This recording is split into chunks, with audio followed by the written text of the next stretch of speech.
서울 강서구의 한 다세대 빌라에서 벌어진 충격적인 사건이 화제가 되고 있습니다.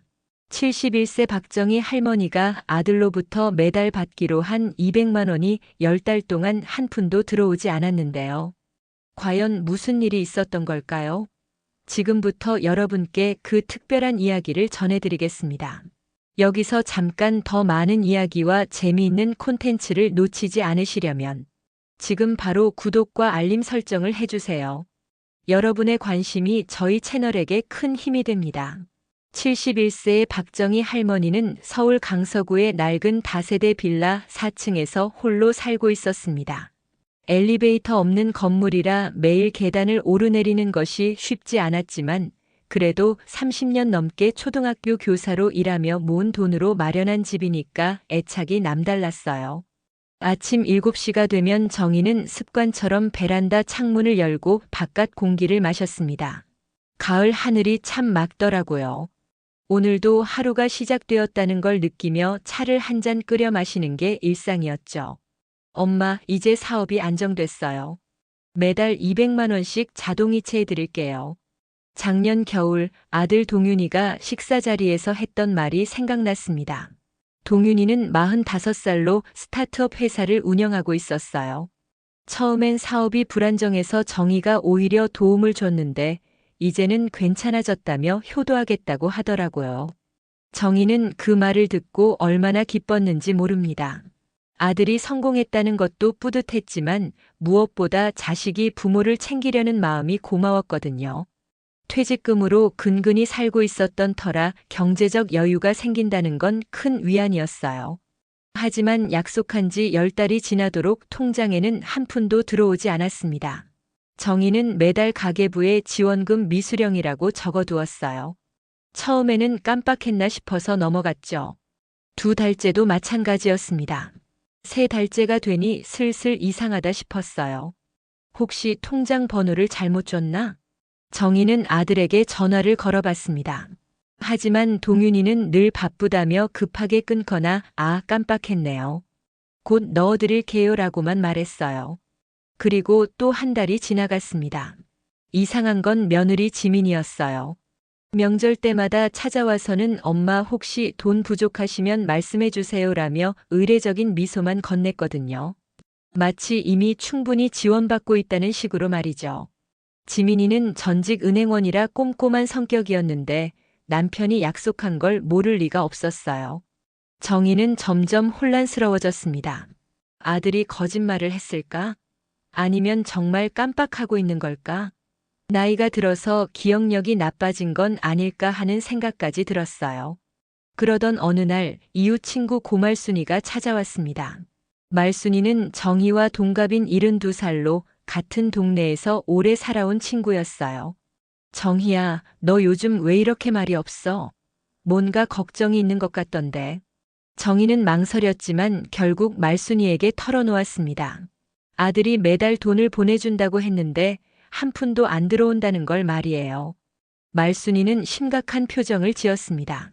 정희야, 너 통장 확인 제대로 해봤니? 혹시 다른 계좌로 들어가고 있는 건 아니야? 그 말에 정희는 깜짝 놀랐어요. 다른 계좌라니 그런 걸 생각해 본 적이 없었거든요. 아들이 돈을 보낸다면 당연히 자신이 알고 있는 통장으로 들어올 거라고 생각했는데 혹시 다른 곳으로 가고 있는 건 아닐까요? 그날 밤 정희는 잠이 오지 않았습니다. 말순이의 말이 계속 머릿속을 맴돌았어요. 10달 동안 의심 없이 기다렸는데 혹시 자신이 놓친 게 있는 걸까요? 다음 날 아침 정희는 평소보다 일찍 일어났습니다. 밤새 뒤척이느라 잠을 제대로 못 잤거든요. 말순이의 말이 계속 귓가에 맴돌았어요. 혹시 정말 다른 계좌로 돈이 들어가고 있는 건 아닐까 하는 생각이 떠나지 않았습니다. 이런 걸로 의심하는 내가 이상한 건가? 정희는 거울을 보며 혼잣말을 했어요. 주름이 깊어진 얼굴이 왠지 초라해 보였습니다. 71년을 살아오면서 자식을 의심해 본 적이 없었는데 이제 와서 이런 생각을 하게 되다니요. 하지만 궁금증은 참을 수 없었어요. 정희는 용기를 내어 은행에 가기로 했습니다. 집에서 10분 거리에 있는 은행이었죠. 계단을 내려가면서도 마음이 무거웠어요. 은행 창구에서 직원에게 물어봤습니다. 혹시 제 이름으로 된 다른 계좌가 있나요? 젊은 여직원이 컴퓨터를 확인해 봤지만 결과는 마찬가지였어요. 정희가 알고 있던 계좌 하나뿐이었습니다. 그 계좌에는 정말 아무것도 들어오지 않았고요. 어머니, 혹시 가족분이 대리로 계좌를 개설하셨을 수도 있어요. 그런 경우엔 저희가 확인하기 어려워요. 직원의 말에 정희는 가슴이 철렁했습니다. 대리로 계좌를 개설한다고요? 그런 게 가능한 건가요? 아들이나 며느리가 자신 모르게 계좌를 만들었을까요? 집으로 돌아오는 길에 정희는 더욱 혼란스러웠습니다. 은행에서 확인한 결과 자신이 알고 있는 계좌에는 정말 아무것도 들어오지 않았거든요.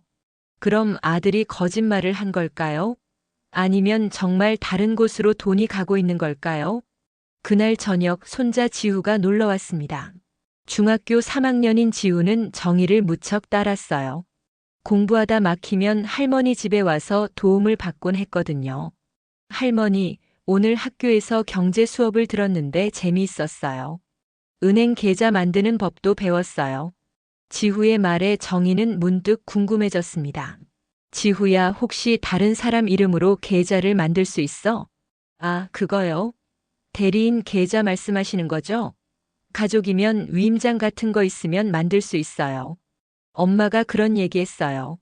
정희는 깜짝 놀랐어요. 며느리 지민이가 그런 얘기를 했다고요? 왜 굳이 그런 이야기를 아들에게 했을까요? 지후야, 엄마가 언제 그런 얘기를 했어? 몇 달 전인가? 아빠랑 뭔가 얘기하면서 계좌 관리가 어쩌고 저쩌고 하던데 잘 기억은 안 나요. 지후는 별 생각 없이 대답했지만 정희의 마음은 점점 불안해졌습니다. 며느리가 대리인 계좌에 대해 알고 있다는 것, 그리고 몇 달 전부터 그런 이야기를 했다는 것이 우연의 일치일까요? 그날 밤 정희는 또다시 잠 못 이루는 밤을 보냈습니다. 머릿속에 여러 가지 생각이 복잡하게 얽혀 있었어요. 혹시 며느리가 자신 모르게 계좌를 만들어서 돈을 관리하고 있는 건 아닐까요? 그렇다면 왜 자신에게 알려주지 않았을까요? 다음 날 아침 정희는 결심했습니다. 더 이상 혼자 끙끙 앓고 있을 수 없었어요. 직접 아들에게 물어보기로 했습니다. 전화를 걸었지만 동윤이는 또 바쁘다며 급하게 끊었어요. 그때 정희는 느꼈습니다. 아들이 자신을 피하고 있다는 걸 말이에요. 예전 같으면 아무리 바빠도 어머니 전화는 받았는데 요즘은 늘 성에 없는 대답만 하고 끊었거든요. 정희는 점점 확신하게 됐습니다. 분명히 뭔가 숨기고 있는 게 있다는 걸 말이에요. 아들과 며느리가 자신 몰래 뭔가를 하고 있다는 생각이 들었어요. 며느리 지민이는 여전히 명절 때마다 찾아와서 엄마 부족한 거 있으면 말씀해 주세요라고 했습니다. 하지만 이제는 그 말이 다르게 들렸어요. 마치 이미 충분히 해주고 있다는 식으로 말이죠. 정희는 더 이상 참을 수 없었습니다.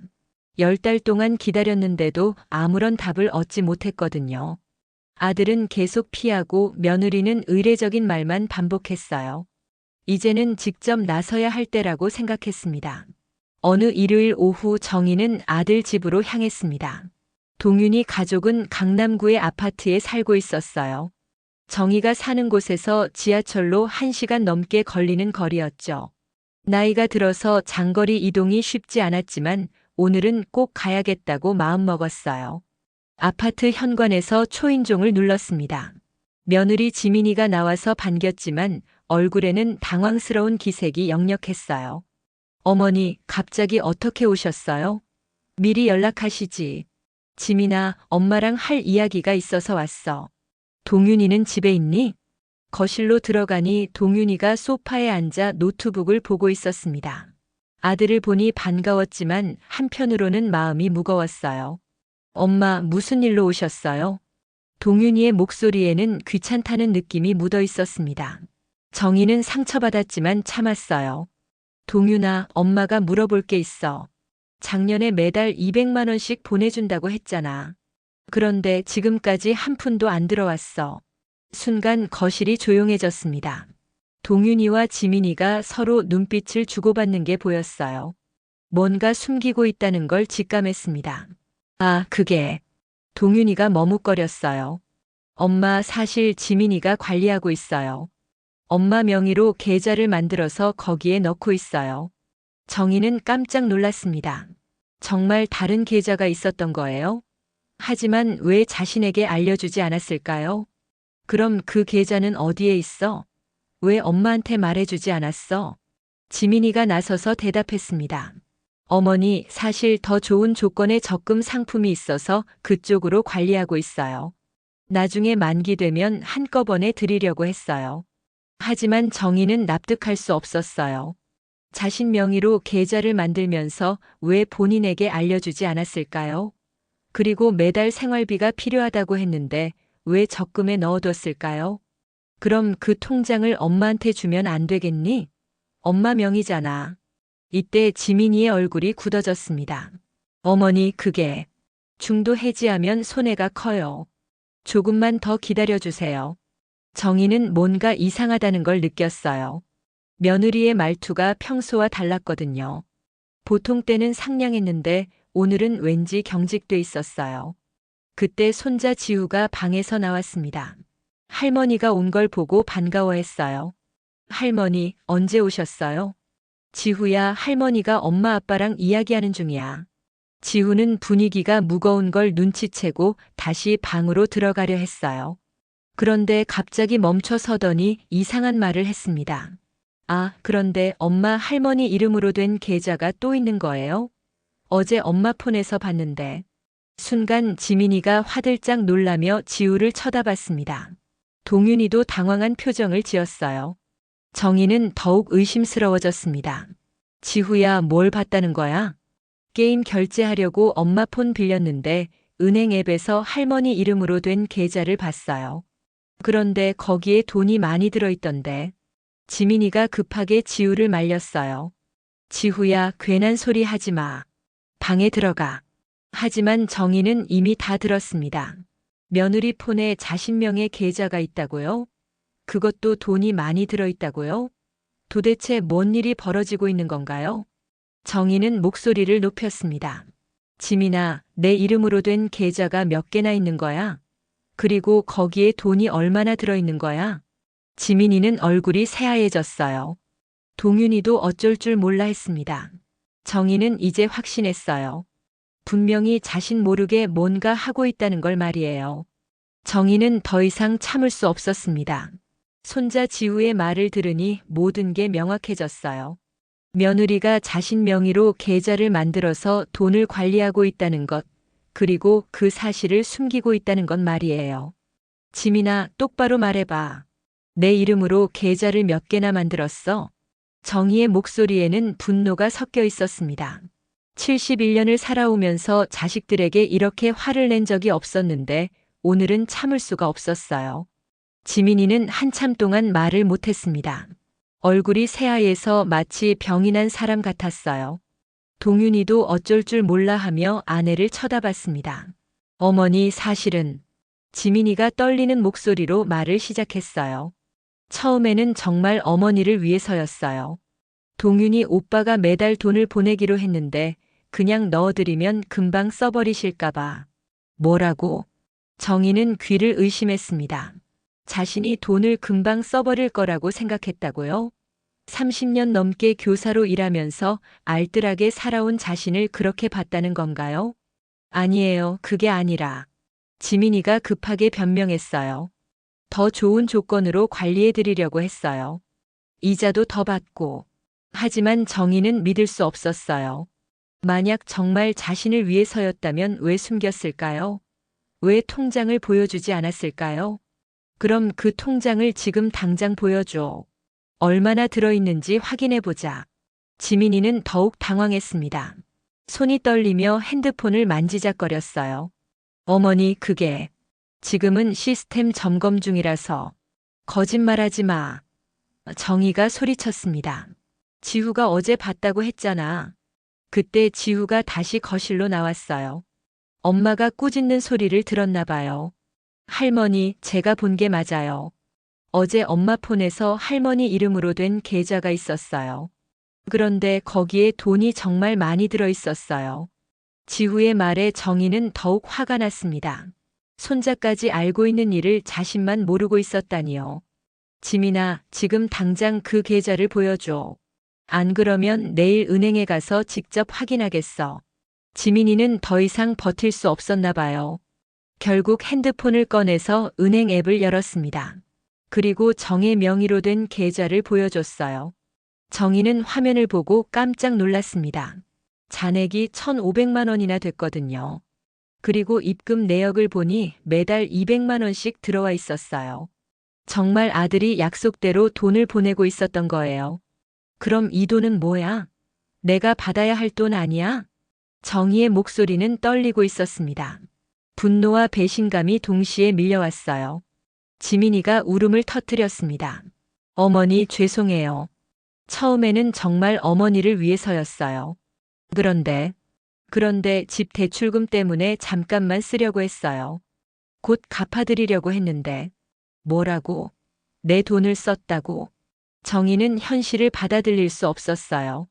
며느리가 자신 명의로 계좌를 만들어서 돈을 가로챘다는 건가요? 동윤이가 나서서 말했습니다. 엄마, 지민이가 잘못했어요. 하지만 악의는 없었어요. 정말 갚으려고 했어요. 동윤아, 너도 알고 있었어?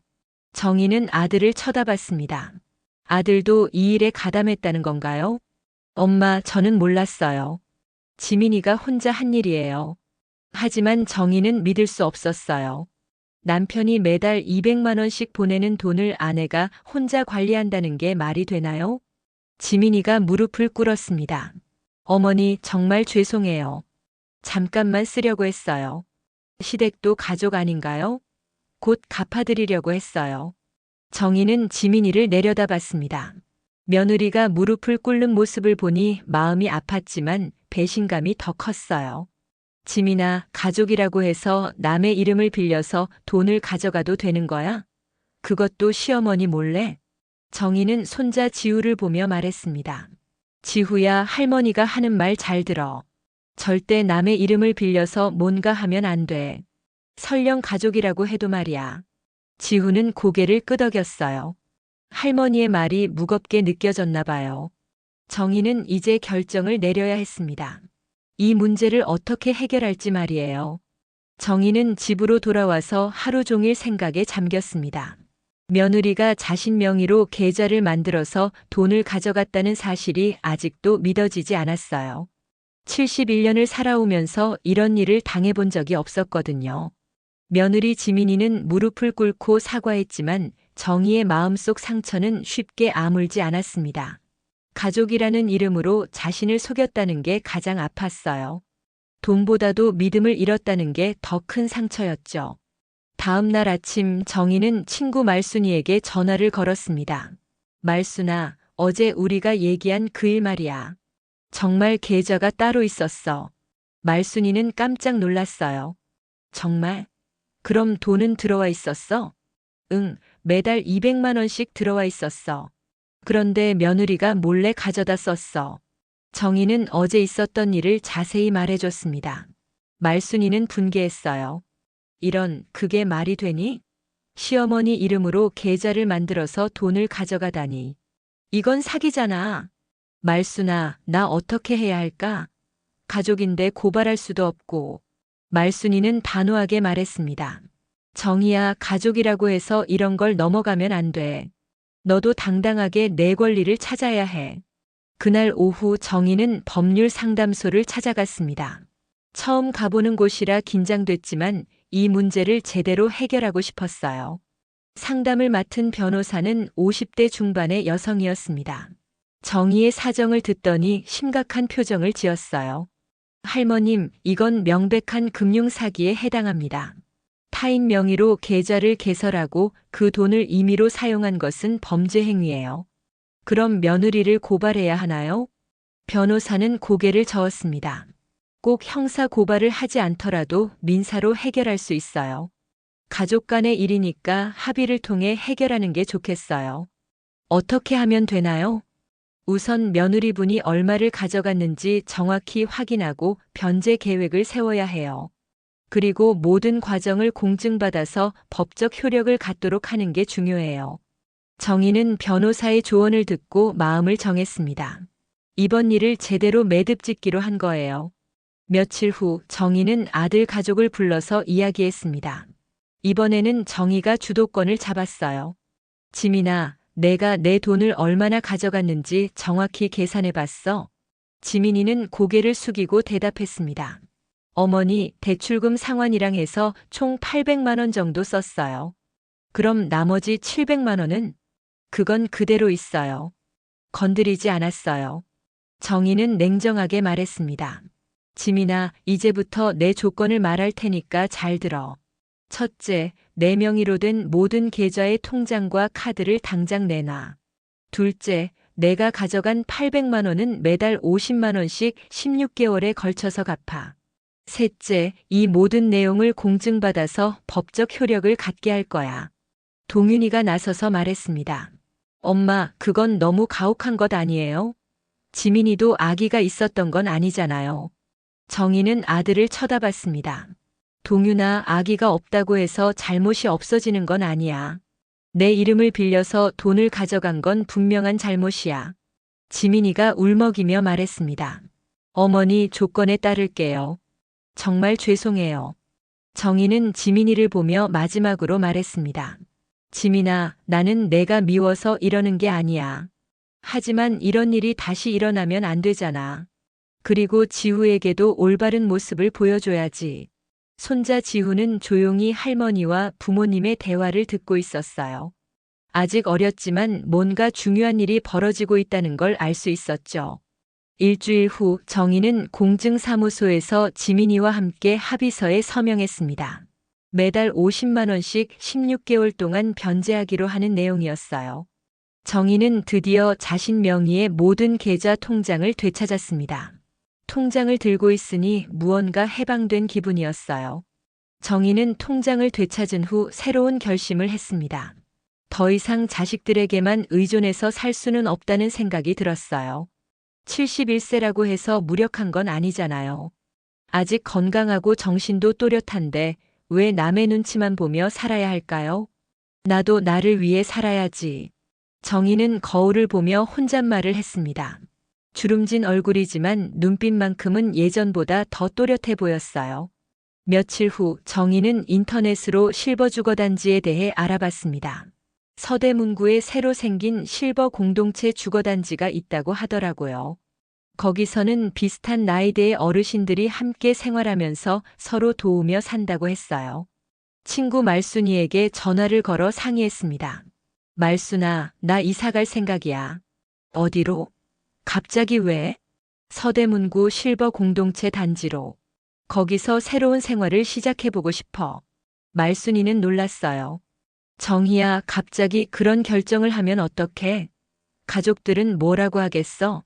말순아, 나는 이제 가족 눈치 보며 살고 싶지 않아. 내 인생은 내가 결정할 거야. 정희의 목소리에는 확신이 담겨 있었습니다. 다음 주에 정희는 서대문구의 실버 공동체 단지를 견학했습니다. 깔끔하고 현대적인 시설에 감탄했어요. 무엇보다 거기서 만난 어르신들의 표정이 밝았습니다. 여기 어떠세요? 상담 직원이 물었어요. 좋네요. 언제부터 입주할 수 있나요?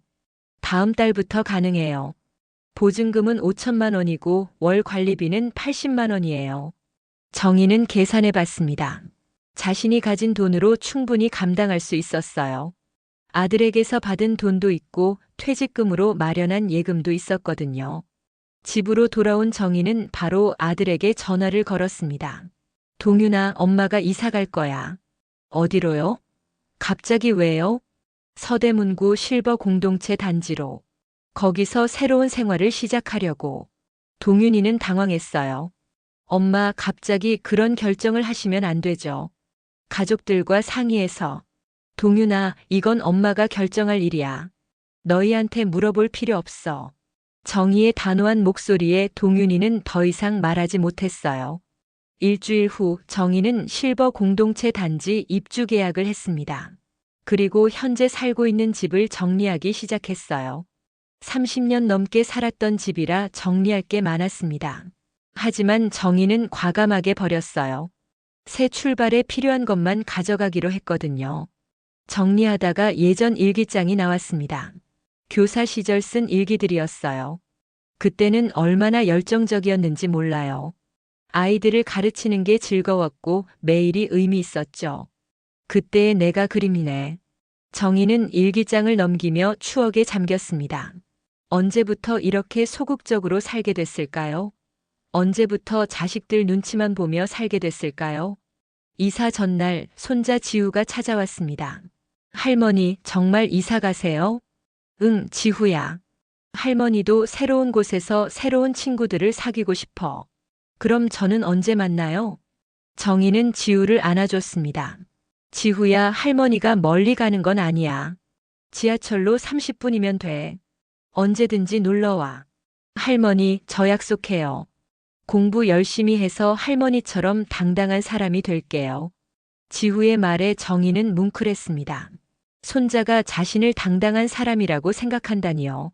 이사 당일 정희는 새집 베란다에서 창문을 열었습니다. 시원한 바람이 불어와서 기분이 상쾌했어요.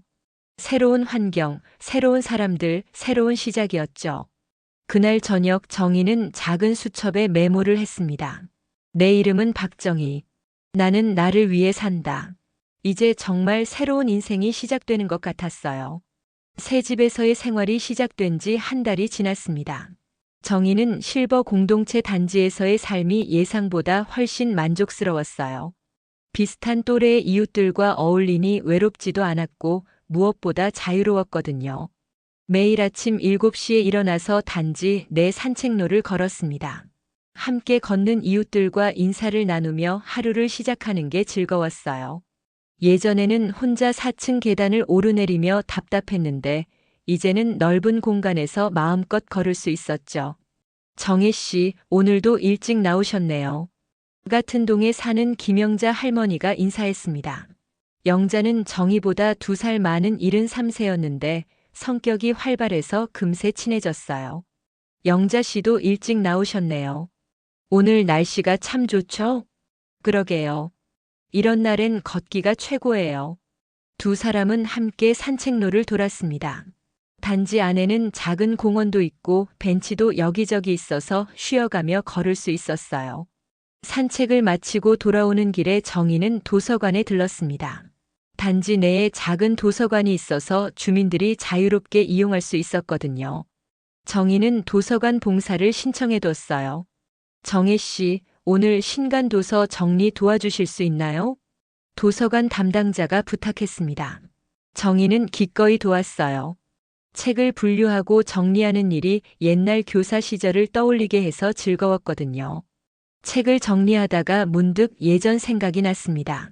교사 시절에는 매일 아이들과 책을 읽고 토론했었는데 언제부터 그런 활동을 멈췄을까요?